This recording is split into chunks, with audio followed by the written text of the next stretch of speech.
Hello and welcome to Season 3 of Family Twist, a podcast about DNA surprises, found family, and amazing adoption stories. I'm Kendall Austin Stulse, and my partner is Corey Stulse. We've had fabulous guests during Seasons 1 and 2. We're sharing stories of people who identify as NPEs, also called not parent expected, others who found out they were donor conceived and have surprise siblings, and even others with unique family twists. We started this podcast to spotlight Kendall's adoption story and his discovering both sides of his biological family in 2017. So if you're just finding the podcast, we encourage you to start with episode 1 to learn more about Kendall's journey. Thank you for listening. Welcome back to the show. Very, very excited to have Whitney and Ryan with us today. They have an incredible family story that I'm just super, super thrilled to hear. So I'm just going to let them take it away. And so, Whitney, Ryan, let's go back a few years and talk about the fact that you didn't think you were going to be able to have children. Yeah. So we didn't know this when we started to foster, but when we got our first placement, we were told that we would be struck by lightning before we would get pregnant naturally and have a successful pregnancy. And so that was a hard hit, but it also allowed us to really kind of sit in comfort with the idea that we were already going to foster and adopt. So it was like, okay, well, clearly here's our plan anyways. So it's okay. So did you have anything to say about that? I don't want to talk the whole time. That's normally what I do. There's a lot of stories. It's all over the place. But you do a better job of doing a detailed timeline in timeline order. We found that out, and after the initial kind of shock and blow, I guess you could call it, we were perfectly fine with it. Okay. So let's talk a little bit about that first placement. What was it like at those first, few days of fostering? Terrifying. It was terrifying. He's not wrong. It was funny because if I recall correctly, I came home from work one night and it was almost like, hey, Daddy's home. Almost. It was like a, hi guys, and I've got all these kids running around me, and usually I'd come home to a nice quiet house, but those days were obviously going to be long gone overnight. Yes. Whoa. So it was a 2-hour turnaround. And so, Ryan came home from work and he was like, okay, this is what we're doing. All right. We did sign up for this. What were the ages of the boys when they arrived? They were 20 months, just turned 3 and 4.5. And oh, wow. There were a lot of challenges. No one was potty trained, anger outbursts. Even the 4-year-old couldn't answer questions like, what's your favorite color? He might say broccoli. There was no communication skills. So that added an extra layer of challenge of like, okay. And then they were all incredibly sick with the flu, RSV. It was, we didn't know if we'd be able to continue after that first week because there was such a lack of sleep. There were hospital visits, there were doctor visits. But we knew that we loved these kids like immediately. Well, I know that, foster parents go through extensive training, but I imagine there's no training that's going to completely prepare you for what landed at your doorstep.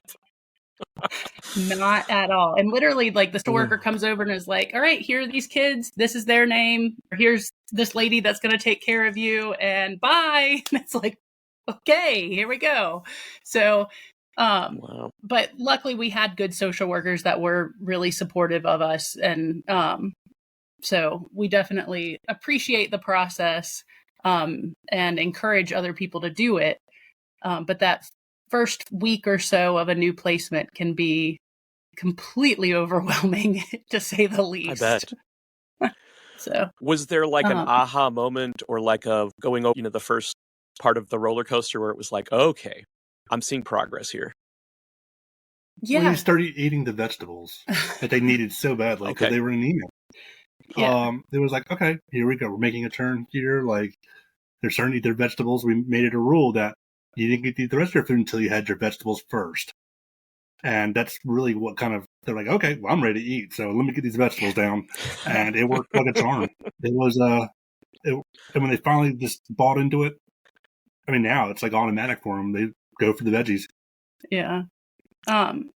Wouldn't it have been nice? But I think the turn for me was when, especially our oldest, could start to communicate with us. Yeah. And they chose early on to call us mom and dad. And that was a title they had never had in the past.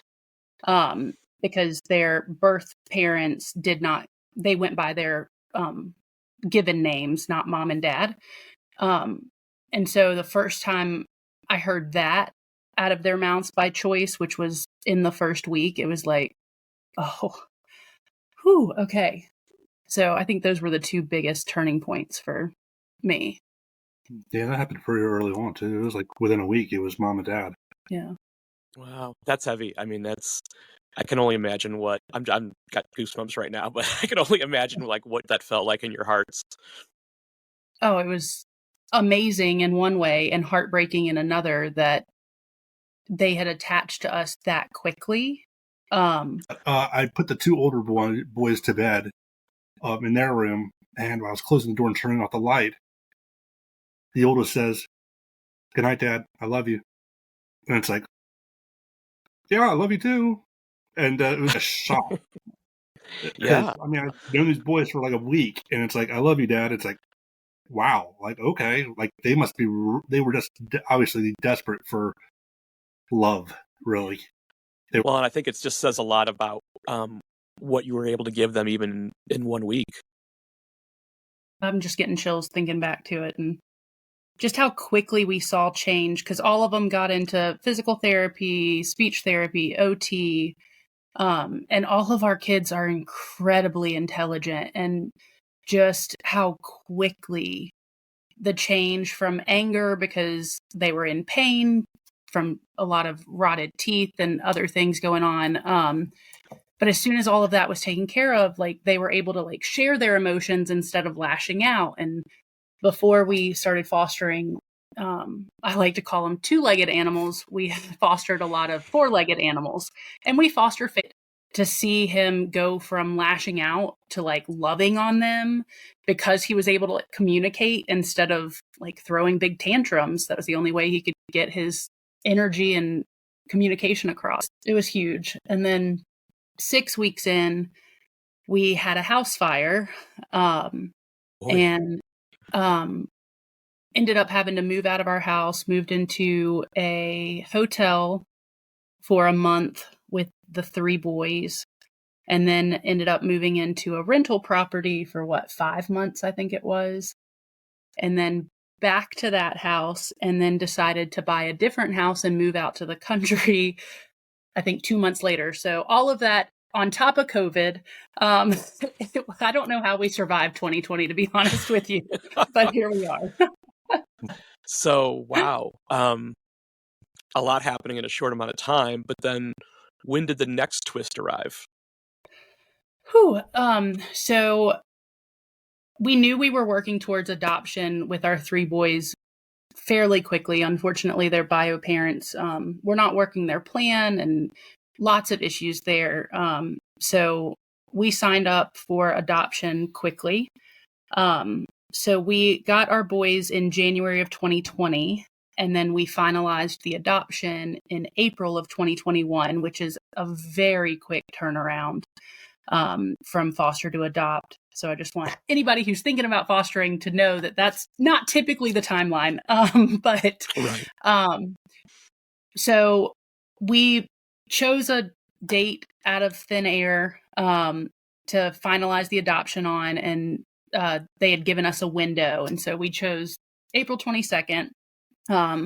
Adoption's finalized. We went out and celebrated with family, and then the next morning, one of the adoption social workers was supposed to come over to drop off some things for the kids. And she calls and says, "Hey, are you going to be there? I need to talk to you." And I'm thinking, oh my gosh, they're about to take my kids back. Like, the adoption didn't go through. What does this have to do with us? She's like, well, as far as we're aware, she's a full biological sister. Do y'all want to take her? So to back up a little bit, our boys have another sister that was placed in another home when the 3 boys were placed with us, because she was actually in the NICU and very medically fragile, and we could not take on a medically fragile child at that time. Plus, the NICU she was in was an hour and a half from our house. So she was in a different house. So that foster family had adopted her just a few days before our boys' adoption finalized. And we were contacted as well as them. And we are very lucky that we have a wonderful relationship with their sister's parents. And they knew that we had found out we weren't going to be able to have biological kids, but I still wanted to experience an infant. And so they very graciously said, let Whitney and Ryan have the decision. And if they choose, or if they say they cannot take on this little girl, then we will. So either way, the baby was going to be with a sibling or siblings. So luckily they can't take our daughter back now, so I can share this story. So the adoption social worker is standing here, and she's like, well, do you want to call Ryan? I call Ryan, who's at work, and I'm like, are you sitting down? He's like, yeah. Well, there's a baby girl. And he's, nope, nope, nope, nope, nope, nope. We're not doing it. Nope. And I'm like, okay, I love you. Bye. And I hang up and I'm like, yes, we will take her. So I came home, or he came home from work to beer and pizza, and his parents here. And I realized she had done something. And so we picked up our daughter from the hospital 3 days later, which was another roller coaster ride. There was back and forth there about if there would be a biological family placement. So it wasn't as smooth as the story sounds, but we were able to pick her up at 3 days old at the hospital, and she's been with us since, and her adoption was finalized in January of 2022, which was also very quick, because the biological parents ended up signing their rights over specifically to us, so that she could grow up with her brothers. Did the boys, excuse me, sorry. Did the boys immediately understand that this was their sister? So I actually was talking to my mom about this the other day. I don't think they understand, because they are so young. Our oldest just turned 8, that she is what we would call a biological sister. They just kind of accepted her immediately. And so they have never asked if their biological parents are her biological parents. They know they're adopted. We've never tried to hide that from them. And so it'd be kind of weird to hide that from them, considering we've never tried to play down that fact. So they just know that we went to the hospital to get her, and that's what they say. So I'm assuming that conversation, especially with our oldest, because he's so inquisitive, is coming, but they haven't asked yet.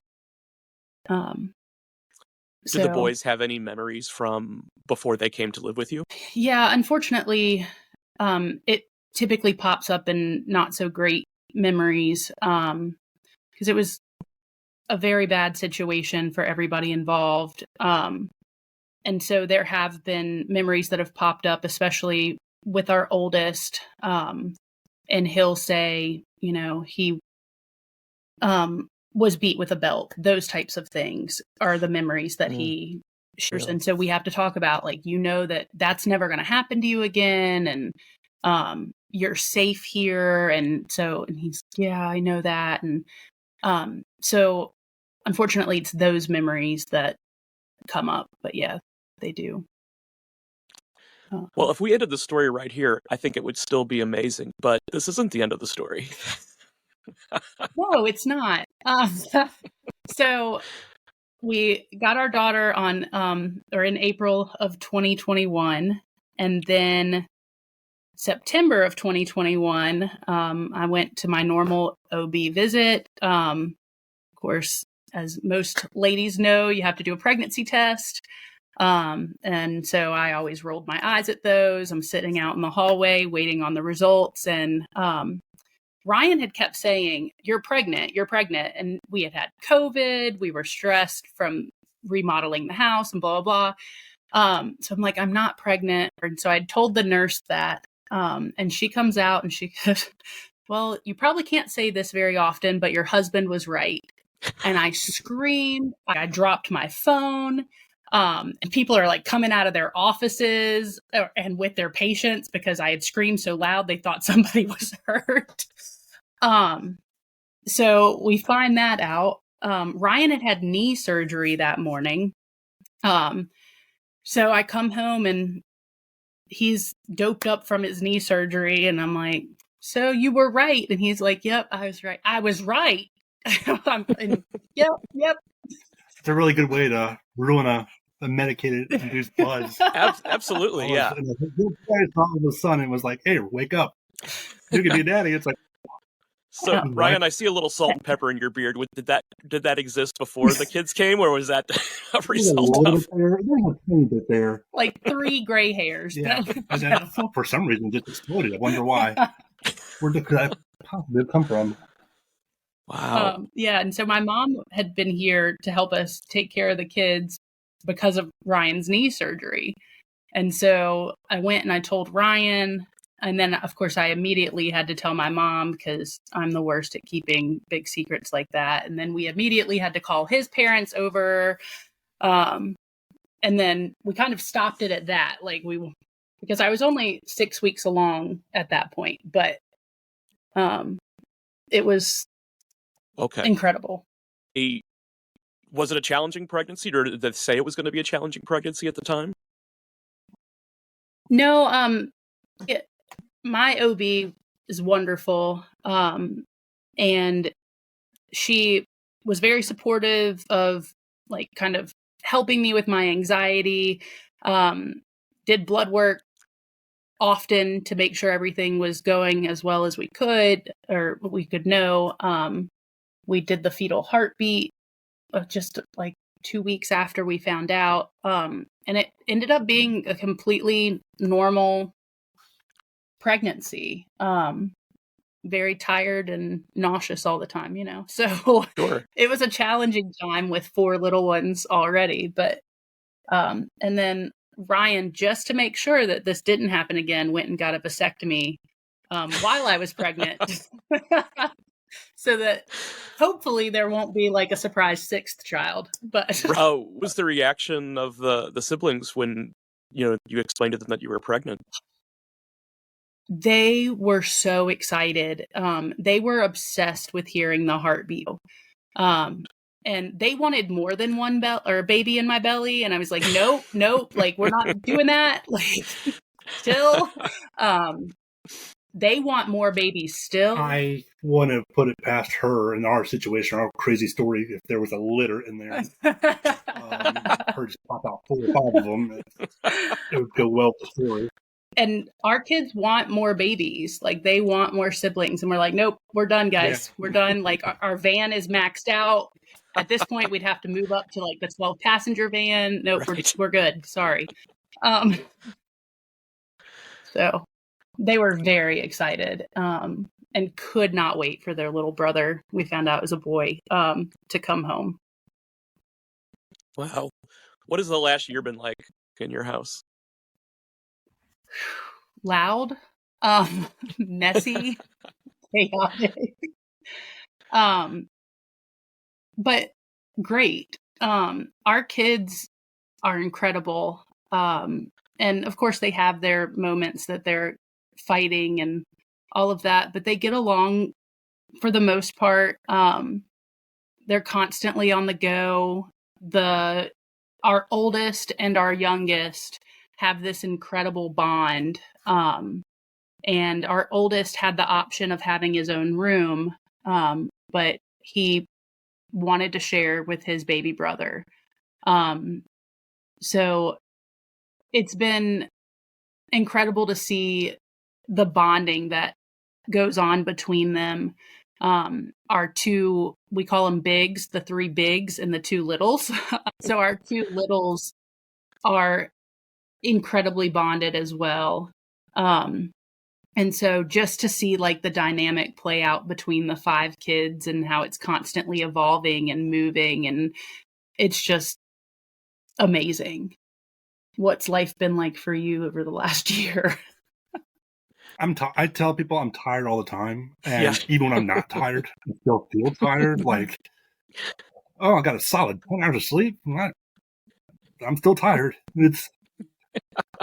I don't think that's going to go away anytime soon, but no, the kids they're great kids. They've come so far, and sometimes it's good to just take a step back and just kind of reminisce about where they've come from, and just try to remember like how bad things were at one point, and see where they are today, and see the complete turnaround in behavior, see them not only, getting caught up educationally and developmentally, but actually excelling. Like, all of our kids are straight A students. Right. They're in that academically gifted programs at school.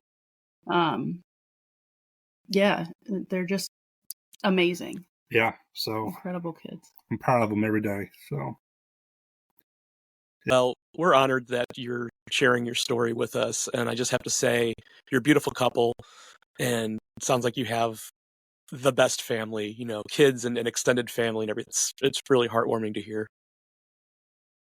I appreciate that. And I appreciate you giving us this platform to share our story, because that was something that we kind of struggled with to start with. It was like, how much do we share? Because it's our kids' story to share, in my opinion.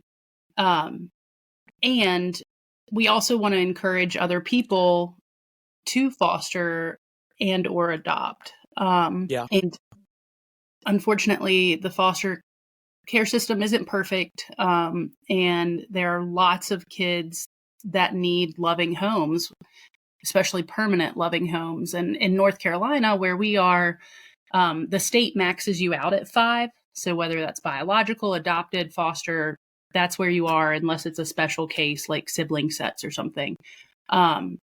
So the minute we found out we were pregnant, our license, basically we had to shut it down. We have our hands full. But yeah. So I think you've done your part. We had to close our home. We discussed when a local news agency reached out to do a story on us, and it was something we had to definitely talk about, that if we wanted to share, because again, I feel like it's our kids' story to share more so than ours, even though we're a big part of it. But, but decided that it would be worth it if we could encourage one family to foster. Absolutely. And it's a wild ride. It's a bumpy ride, but it's a great ride. And these kids are just looking for love and stability. And hopefully there are other people out there who can open their homes and hearts to some of these kids. I hope so too. I hope so. Whitney, Ryan, we appreciate you, and we appreciate you being willing to share your story. And we'll let you know if any other twists or turns come along. Please do.